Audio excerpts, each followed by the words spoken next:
अरे भाई साहब, आपने कैसी लड़की से मेरे बेटे की शादी करा दी। मेरी तो जिंदगी ही नरक बना रखी है उसने। शादी हुई तो मैंने सोचा कि अब मेरा बेटा खूब अच्छे से कमाएगा, लेकिन इस लड़की ने तो वो नौकरी भी छुड़वा दी और यहाँ बुलाकर गुलामी करवा रही है। हाँ जी पता है, एक दिन मंदिर गई थी और फिर वहाँ से आके देखती हूँ कि उसकी सास देखती है कि ललिता एक गाने पर अपनी रील्स बनाने में लगी हुई है, जिसमें वो गाना गा रही होती है कि अपने पति की कमाई खाने में क्यों शर्माऊं मैं।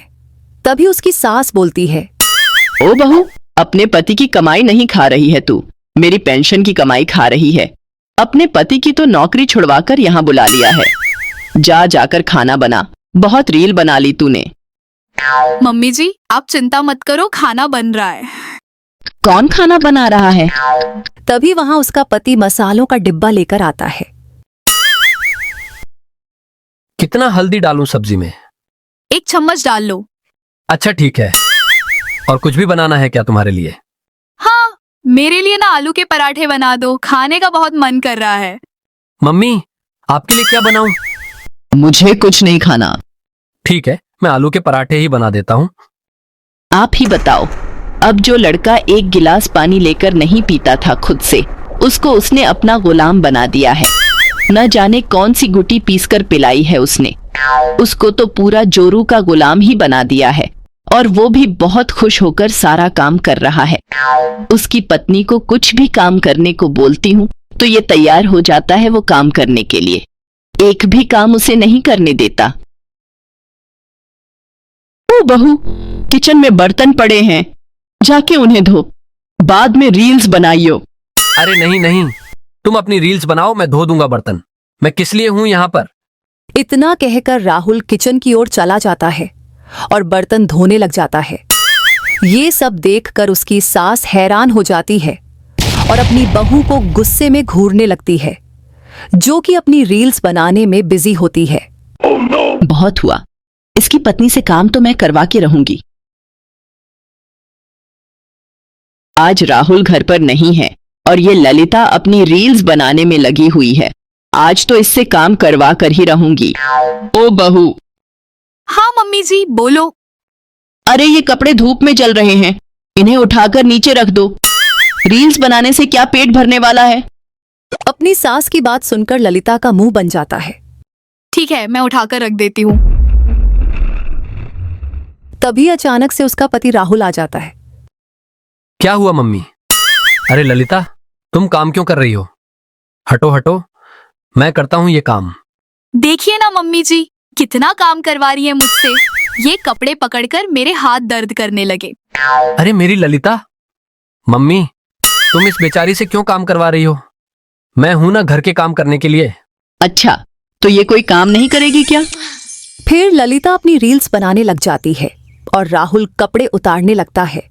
ये सब देखकर जानकी रोने लगती है। तुम्हारे चलते ही ये सब हो रहा है। तुमने ही आग लगाई है। तुमने ही मेरे बेटे की शादी उस लड़की से करवाई। देखो, मेरा काम है अच्छे लड़के वालों को अच्छी लड़की वालों से मिलवाना। घर में कोई दिक्कत है तो बताओ। इतनी अच्छी लड़की वाले के परिवार में शादी करवाई आपके बेटे की। कितनी इज्जत दी लड़की वालों ने आपके परिवार को। अब लड़की में कोई कमी निकल जाए तो इसमें मेरी तो कोई गलती नहीं। और यहां लड़की में कोई कमी नहीं है, आपका ही बेटा सब खुशी खुशी कर रहा है, तो इसमें अब मैं क्या कर सकता हूं? तुम्हारी ही गलती है, तुमने ही फंसाया है। अब तुम ही इसका कोई उपाय बताओ कि कैसे मेरा घर सुधरेगा, कैसे सब ठीक होगा। अरे अब इसमें मैं क्या बताऊं? रुकिए, कुछ सोचने दो मुझे। हाँ, तुम्हारा बेटा एक पंडित जी के पास जाता है। कल मैं उस पंडित जी के पास गया था तो तुम्हारा बेटा वहीं था और अपनी बीवी की कुंडली दिखवा रहा था कि कोई ग्रह या दोष तो नहीं है उसके ऊपर। हम एक काम कर सकते हैं, उसी पंडित जी को बुलवाकर उससे एक काम करवाते हैं। हाँ ठीक कह रहे हो आप, बुलाओ ना उस पंडित जी को। रुको, बुलाता हूं। तभी रवि पंडित जी को फोन करता है। हेलो पंडित जी, जरा मेरे घर पर आइए ना अभी। कुछ ही देर में पंडित जी रवि के घर आ जाते हैं और उन्हें सब बताते हैं। हाँ, मेरे घर आया था राहुल अपनी पत्नी की कुंडली लेकर और पूछ रहा था कि देखो ना पंडित जी, मेरी बीवी पर कोई ग्रह दोष तो नहीं है ना? तो मैंने भी देखकर बता दिया कि कोई ग्रह दोष नहीं है, लेकिन बेचारा अपनी बीवी को बहुत मानता है।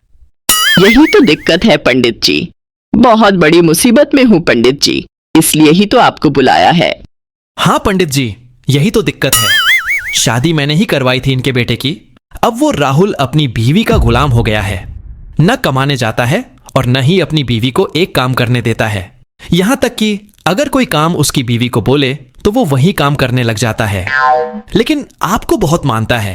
अगर आप उससे कह दो ना कि अगर तुम अपनी बीवी का सारा काम करोगे तो ऐसे ऐसे हो जाएगा। अच्छा, तो ये बात है। वैसे तो मैं झूठ नहीं बोलता हूं, लेकिन आप लोग बहुत परेशानी में हैं, इसलिए आप लोगों की परेशानी देखते हुए मैं झूठ बोल दूंगा, जिससे कि आपके परिवार में सुख शांति आ जाए। बुलाओ अपने बेटे को। अरे सासू माँ, आप चिंता मत करो, मैं आपकी बेटी से कोई भी काम नहीं करवाता। सारा काम मैं खुद ही करता हूँ। हाँ बाबू, मैंने अपनी बेटी को फूल जैसे पाला था। एक गिलास पानी उठाकर भी नहीं पीने देती थी।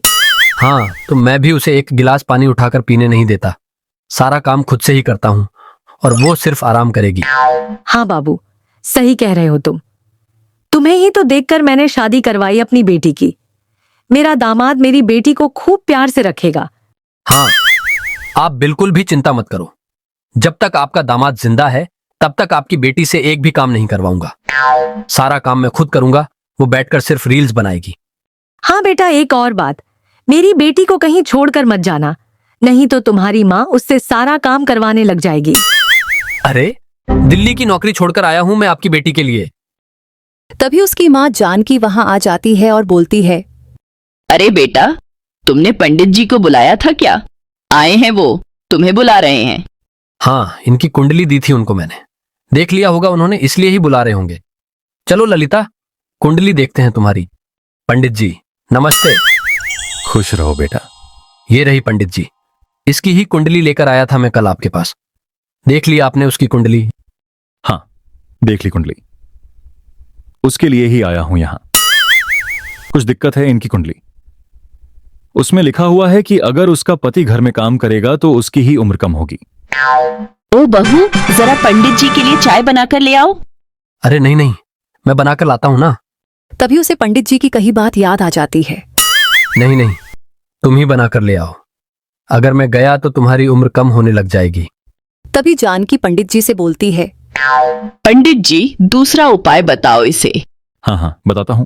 दूसरी बात कि तुम्हारी बीवी पर बहुत बड़ा संकट आने वाला है, इसलिए 1 साल तक तुम्हें अपनी बीवी से अलग रहना पड़ेगा, जब जाकर उन पर आने वाला संकट दूर होगा। क्या 1 साल तक दूर? ये क्या बोल रहे हो पंडित जी आप?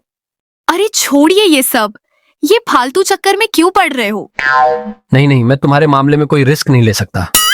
मुझे तुमसे दूर रहना पड़ा तो मैं रह लूंगा दूर 1 साल, लेकिन मम्मी, मैं 1 साल तक कहाँ जाऊं? अरे, तुझे कब से तेरी मौसी का लड़का पंजाब बुला रहा है। कह रहा था कि एक अच्छी सी नौकरी ढूंढ रखी है, राहुल को भेज दो यहां, लेकिन तू है कि जाता ही नहीं है। अच्छा ठीक है, तो मैं पंजाब चला जाऊंगा।